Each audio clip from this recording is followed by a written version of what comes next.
So they feel like anything like that, it becomes an event. It becomes an event film, and you're like, okay, I need to get tickets at some point because we have to see what the fuck everyone's talking about. And as of right now, and why it is, why it is so huge right now. The movie has brought in $10 million, $10.4 million, and so a lot of these movies, what they share in common is to Americans, whether they be foreign films or big budget films or small budget films like this, they can get by very cheaply, even with a big budget movie like Cloverfield. Pretty low budget compared to Hollywood standards, but we're talking about movies. Most of them, Blair Witch, Paranormal Activities, those cost like about roughly $10,000. I think Blair Witch was like 15,000. Was it? Okay. 25,000. So it was a little bit higher. It's probably 20 to 30,000. And so I don't know how much Rec cost or Cloverfield, but all of them they can get by on the cheap because it depends on how elaborate you want to get with your effects. Exactly. You want to go Cloverfield, which has even limited, but barely. I mean, it has big budget special effects in there. Yeah. Even though you hardly see them, but most of these you don't have to see a creature. No, you don't have to see a ghost. No, actors. You don't know the actors. Yeah. Anyone can. That's the thing. Yeah. What gets these movies by is usually the actors that they have are unknowns, only because that's a lot of the times these films want to sell the fact that this is an event that actually happened. So it's not going to make any sense when you see Brad Pitt running around, trying to play a normal schmo. It defeats the purpose of trying to have a realistic feel. Exactly. There's with people you don't know, and the only thing they have to sell you is the legitimacy that they are real people caught in a fucked up situation. And when it works great. Now, there are a lot of smaller films. One of them I'm about to talk to you right now about that. They are made on the cheap, and I want to say around Blair Witch, when that came out, there was another film that hit a few theaters. It had a very limited run, and that's called The Last Broadcast. Yeah. That film apparently. It's I think it said on Wikipedia that it was the first film to done entirely with a video camera, but completely edited on a PC, which was very affordable. At least I don't know back then how affordable it actually was, but it was the first video edited on a PC. And they were hyping that up because basically they were telling you, well, you know what, anybody can do this. And I think that it was also hyped for being the first digital film ever projected in a theater. And this was like, I think they played it at some places that were getting ready to show The Phantom Menace on digital. I know at the time when Phantom Menace came out, there are a few theaters that had digital projections, and this film also boasted that. But the film actually had to do with a couple of Access guys who did Access Television guys who did this show about weird and strange phenomenons.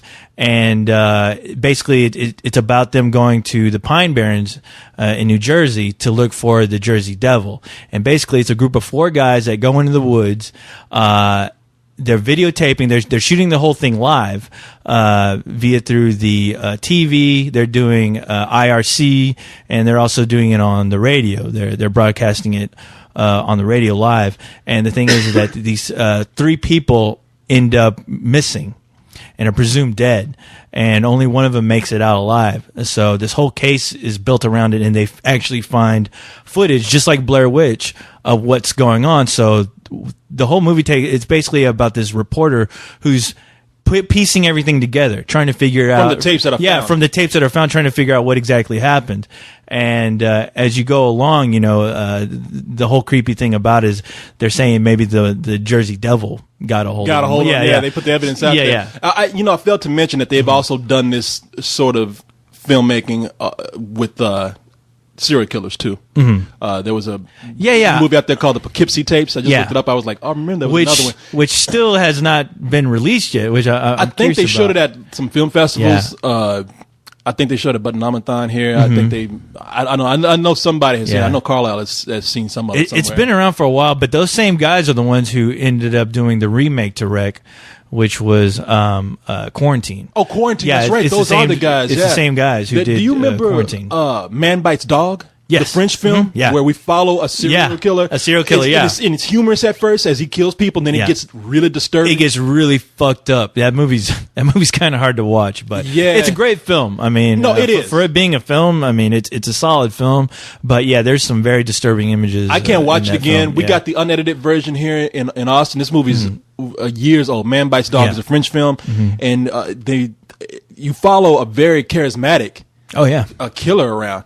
He's having a great time. I mean, and you get wrapped up when it's funny how, and one of the things that the handheld perception helps with this is that you seeing the world through his eyes. You're following him around. You feel like you're hanging out with him. Yeah. And so when he starts killing people, you gotta kind of question yourself because you're so taken in by this guy's personality that you actually start to enjoy it. Yeah. And that's the thing is, what's cool about that is he's talking to you as if you're actually the camera guy. Yeah. So he's like, this is kind of fucked up, huh? Well, check out this person. Whenever you kill somebody, just watch their face, and sometimes it's kind of funny, like crazy shit like that. And you're like, okay, and you feel like, I feel like I'm actually hanging out with the guy. He doesn't seem that bad. It seems like he's just talking a lot of bullshit.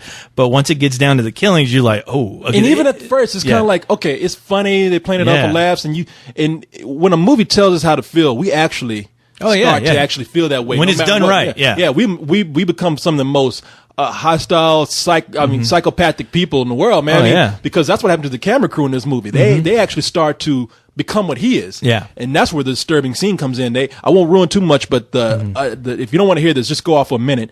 But the scene that they cut out for other cities, the edited version, the camera crew and the killer go in, they get drunk, and they all go into a couple's house. And the couple is like in there having sex. Mind their own business, having sex. And the crew starts to rape the girl, while they make the boyfriend or the husband sit around and smile and laugh while all this is happening, and then end up killing them. And when they show what happened to them, it's like, that's when I checked out, man. I was like, this is fucked up. It's fucked up, because I think like during that scene, you see the serial killer. He's raping the girl, and then he kind of gets the guy who's directing the video that's shooting the documentary. He gets him in there and he gets him involved. And that guy, and they're fucked up. Yeah, it's kind of crazy to watch, but no, that was very disturbing. But I mean, that's kind of the thing about that film, that it can completely catch you off guard when you're first watching it. And when it comes time to show you how brutal this person is, then it really hits you. You're like, oh fuck, this guy he's seriously fucked up and deranged, and he's crazy. And there's scenes where he almost turns on the camera crew at some points. That's why I'm saying you're like, fuck, and that's the power of these kind of documentary films. I know everybody says the shaky cam thing is getting, is this a fad? Is it something that's going to go? But it's something that could manipulate you. And sometimes, like a documentary, I'm waiting for the day that is not anything that has to do with fantasy or supernatural. Like I'm waiting for somebody to make that fake documentary that actually breaks your heart, because it makes you feel like you were actually there. So I can't wait for somebody to make a romantic comedy. No, well, they've done some similar things like this where you follow people around. I mean, I think they've even done comedies. Windy City Heat is directed by Bobcat Goldthwait, and it follows this guy around who's just a fuck up, and it's funny. I mean, because you can't. I don't know. I think Bobcat Goldthwait said it was real, so I don't know how much of it was manipulated. But you following this fuck up around. I forgot some of the things that he does, but you just laugh your ass off because it seems so real. So the whole thing with this shaky cam documentary, Phil, I wonder how much it's gonna seen as being a passing fad, because it does make you more emotionally involved. It could make you laugh harder. It can make you very emotional and heartfelt. It can terrify you like nothing else. I mean, Paranormal Activities is a movie where you see hardly any special effects. Every special effect in there is a door moving or a sound, or the covers moving, which somebody could do that with their hand off screen. Well, it's almost like the same effect as like walking into a haunted house. I mean, you're shown this environment, and the way the camera can manipulate, especially they use a lot of sound effects in that movie that also help push the point of what may be going on, which works great for that film. I thought the sound was incredible for that film when I saw it, and just if you see a hand come in and grab the covers, it's going to be like, oh shit, it's a dismembered hand. Your mind, exactly. And I think it also plays upon it is definitely an audience participation type film, because I think it's kind of infectious when you're in a theater and you start having people scream at certain moments and you're like thinking, okay, wow, this is kind of creepy. And like, oh, it becomes kind of a ride. But I think that it plays better if you're the type of person who has an active imagination. I think somebody who's always like questioning things or just doesn't believe in that like kind me. of shit. Exactly. Like you or especially Leon. Leon, this is bullshit. And you know he went home that night. What's that? Get out of here. Yeah, ghosts are bullshit, but he'll believe in a guy fucking swinging around the city with fucking wearing red and blue pajamas. Yeah. He'll believe in Spider-Man. That fool thinks Spider-Man is real. I don't believe in ghosts. Spider-Man, that's real shit. I believe I was Peter Parker. You know what we should do? What? We should sneak into Leon's house one night with some sheets on. I would fucking kill it. Yeah. And videotape that shit. You wear a sheet and I'll wear just a fucking bag over my head. I'll wear like a brown Walmart bag or something over my head. And it'll be one of those tapes where we disappear and they come to find out like Leon was really a vampire. What is the mysterious disappearance of Corey and co-host? Some people say Leon is a vampire and he sucked their juice. But that's funny. He believes in a red and blue tights. Oh man. Damn, sorry Leon. But yeah, man, I mean these films really, if you have an active imagination, I mean these movies are a real treat for you because, like I said, to this day, Blair Witch scared the holy fuck out of me. Only because I think a lot of it, too, had to do with the atmosphere of where they were, which is the woods. We've all, at some point, been in the woods, and we've all gotten to a point where we're like, oh, fuck, the sun's about to go down. I don't know where the fuck I am. And all I know is I have to get out of here quick because I'm afraid of the unknown, which are these fucking woods. I don't know if a fucking deer is going to come up and rape my ass or what's going to happen, but I need to find civilization real quick. Yeah, and they can't find it. Yeah, it's like the witch. I have no food, I have no water, and I'm fucked. It's like that witch just transformed the woods to keep their ass from getting out. And that was the whole great thing about it. I mean, because it reminded you something of places you've been, which is why Paranormal works as well. I mean, we all have a living room, I guess. I'd like to think so. And yeah, we've all heard weird, strange noises, and we, just looking at the door move in a weird way or go, wait, did I shut that door? Oh yeah. Fuck. What's that noise? What's that noise? Yeah, creaky like pipes.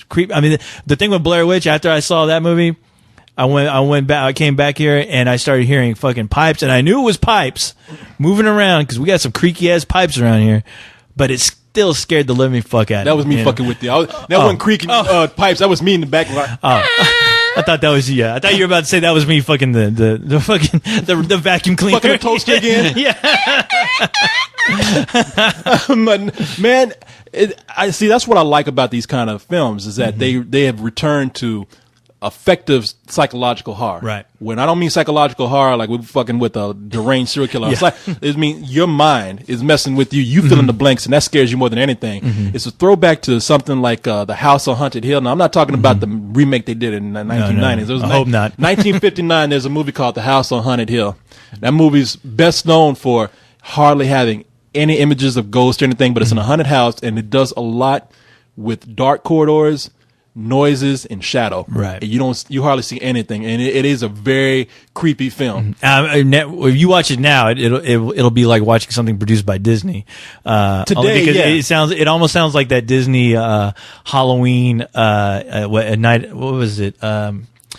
I don't want to say A Night in the Graveyard or something, but Disney put out a Halloween sound effects album.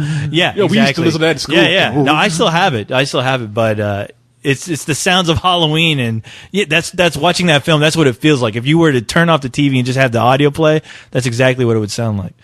I had to answer the phone. Sorry, people. I thought that was an important call. We had to stop. But while we stopped, we found some other things here that, like you brought up, Incident at Loch Ness. Yeah, Incident at Loch Ness, which I found it dirt cheap, and I watched it, and it's not that great, but I like the idea of it, and it actually had a legitimate director playing Zach Penn. Yeah. Oh, no. Yeah. Playing Werner Herzog. Playing himself, trying to document this whole trip. But does that count though? I think it will because do they end up running from the Loch Ness monster and then they finding the tapes later? Well, there's a scene where somebody goes overboard with the camera. Oh shit! Yeah, so it's the person shooting the documentary. So yeah, I mean, accidentally falls overboard. Yeah, and there's scenes where it's shot first person, but they'll go into interviews. Like they'll have a camera stationary and they'll have people like getting interviewed about what they think about Loch Ness and, you know, if they think they're going to find anything.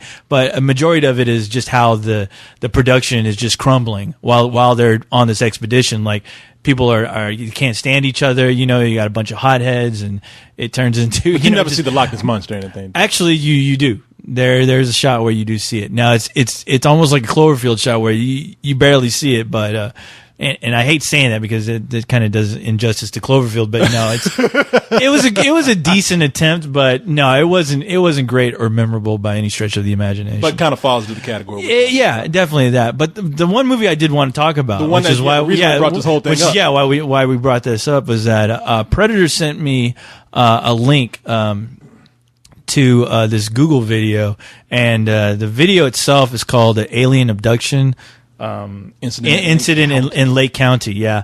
And apparently, yeah, it was done, I think it was shot a year before the Blair Witch, and apparently this is something that it played on UPN in 1998, and it's basically about a family, the McPhersons, who get abducted by aliens. So this is a different approach. Instead of supernatural or monsters, it's aliens. Yeah, and the whole video takes place. So it's during Thanksgiving, and two brothers they notice some weird lights, and they go out to investigate what's going on. Basically, the power goes out. They go out to investigate. They see a transformer explode, and they go check out to see what's going on, and they find this alien ship with these aliens. And as soon as they find these aliens, you see the aliens messing around with a cow. They're doing something to a cow, and as soon as they see this, the aliens look up at them and they're spotted. And this whole thing is being shot on video by the younger brother. So the whole thing takes place with the brothers shooting this whole thing. They go out, he goes outside of the camera, they find the aliens look at him, and then they run back in the house and start telling everybody, we have to get the fuck out of here. There's an alien ship outside not too far in this pasture, and we need to leave now. And everyone just starts to go nuts. And it's almost like those aliens are like, that motherfucker got us on camera. Yeah. Get that motherfucker. Get that fucker and his camera.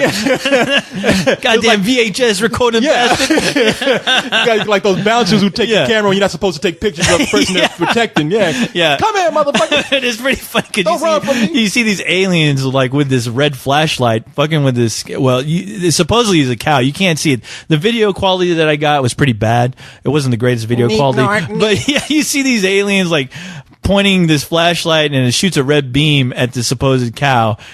And then the brother's like, let me see what's going on. What's going on? It's the spaceship. And all of a sudden the aliens look up. They both look up and the brother's like, fuck, and they take off. But it's hilarious because you actually do see the aliens and they kind of look silly. But, but other than that though, the video itself is actually, there are moments where it's pretty creepy because when the brothers are inside trying to warn the family there's something going on, nobody believes them. They think they're just fucking around. But then strange things start happening around the house. They start hearing this weird noise and it starts affecting their heads, and they're hearing these painful shrieks, and it's affecting them all, and then it'll stop. And then they'll start hearing bumps and noises upstairs. So the family's like, who's up there? What's going on? What the fuck is going on? Who's upstairs? So they run upstairs, and all this weird shit, like from there on, it's like the aliens are fucking with them in this house throughout the whole movie. But it's all shot from one camera. So you start seeing weird things go on in this house, and it starts to creep you out. You know, there's one effective scene in the movie where you see this kid run up to his stairs. He runs up with his brother because they're thinking someone's up there. This kid runs into his room for some reason to put on these camouflage pants on for some reason. I don't know if he thinks he's going to turn into Rambo. Yeah, it's put on a red headband. Fucking these pants are made out of courage or something. But he rushingly puts on these pants. He grabs the camera, and as soon as he grabs the camera, he moves the camera to the corner of the room. You see something really fucked up, and the camera stops. And it's very effective. It's very creepy. I don't want to spoil it because you can see it on Google videos, and I'm sure YouTube has it too. But It's shot in the same vein as Wreck or Paranormal Activity, and it's, despite the bad acting, because there's some pretty bad performances, the overall effect of it's still creepy because it takes place in your house, with your family there. Yeah, and the little bit of time between us starting recording, you telling me about this, I went and looked up a little bit of it, and you were telling me before we started that it was actually called the McPhersons at first. Yeah, and the version that we have here on Google Video which is terribly acted. Like, it's already taking me out. There's a woman who comes in, she's like, "Oh my God, there's something over here," and it's like, oh shit. There's a lot of motivation from the family that you'd be questioning.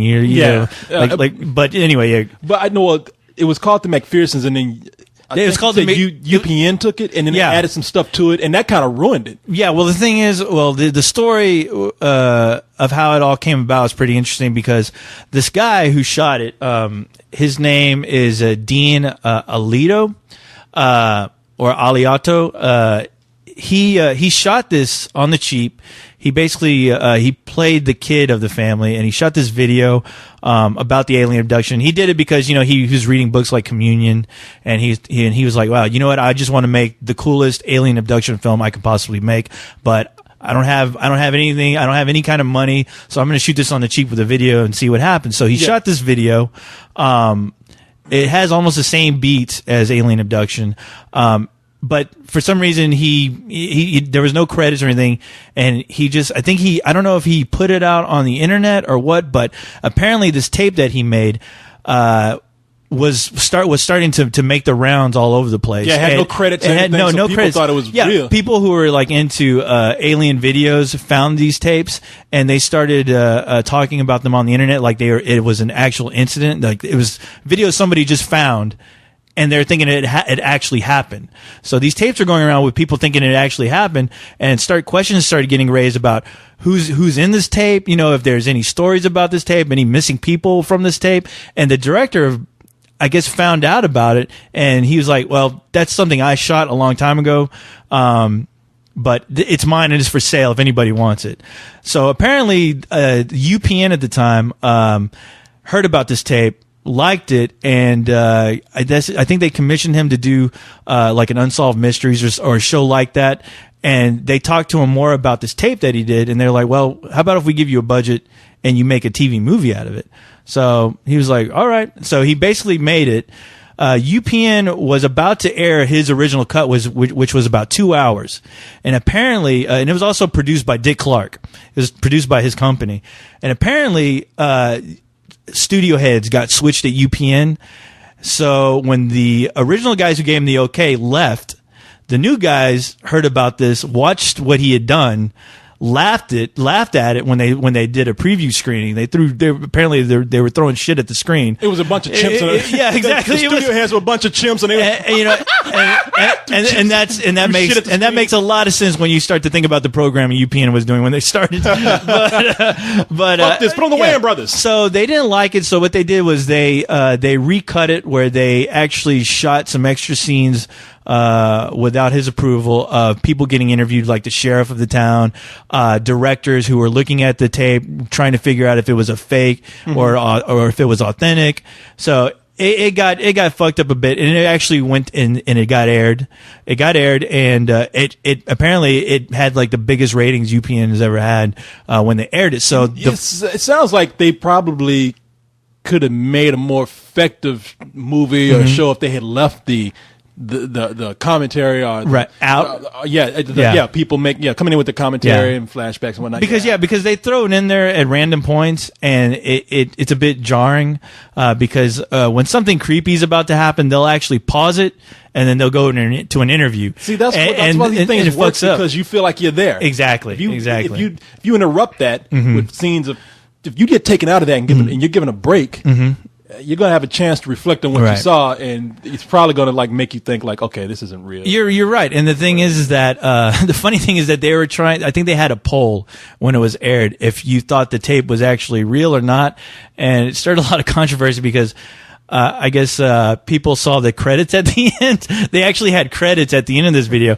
and it actually had the name of, like, you know, Joe McPherson played by, and it was somebody completely different. You know, it was an actor, and I guess people were pissed off because, like, you're trying to promote this as an actual event, but then you show at the end the credits, and this is bullshit. At the end, it's like, I like to thank God, and if aliens really exist, I thank them too. Exactly. You know what I like to see? I like to see the alien side of that tape. Yeah, where the aliens are kind of like, hey man, we watch this. We're gonna fuck with these country people out here. Look how behind this door is. Look at that. It's like the Bill and Ted version of aliens fucking with people. Hey, fuck it, man. So they called us. Somebody's gonna believe him. Hey, let's fuck with him a little bit, all right? Fuck this guy. Let's put a fucking bag of shit and set it on fire.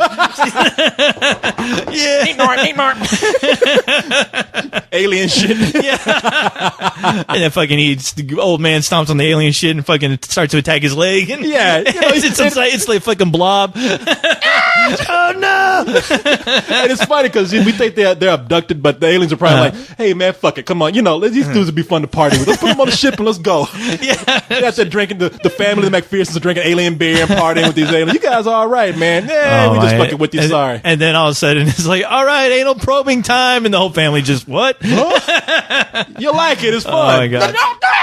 But anyway, you should check out. People should actually check out the film. Well, here, I'll play a little clip. Yeah, play a clip now. If you want. Yeah. All right, I just kind of randomly picked a spot here. I had that one clip where that woman was like, "Oh my god!" But I can't find that. But here's a part where they cut to the commentary of somebody before they cut back into the actual documentary action of the film. Mm-hmm. I think. Julian Bond, musician. You fast forward to the credits. I still find it hard to talk about, but when I saw the tape, it brought it all back to me. See, this takes me out of it already. They got a dude up here wearing a leopard skin coat. They're talking about he's a musician, so they're trying to really make him look like Sid Vicious or some shit. It's funny, they got. Oh, you know. Hey, let's get a foreigner in here. He'll get some credit. Some credit. They got the most stereotypical British musician looking guy. You know, the lights, the smells, the hair raising on the back of my neck when I was too pissed scared to talk. And you can tell he's acting already. See? The heavy breathing. And, Sigh, I'm so scared. There's even a point where he tells... Oh, go ahead.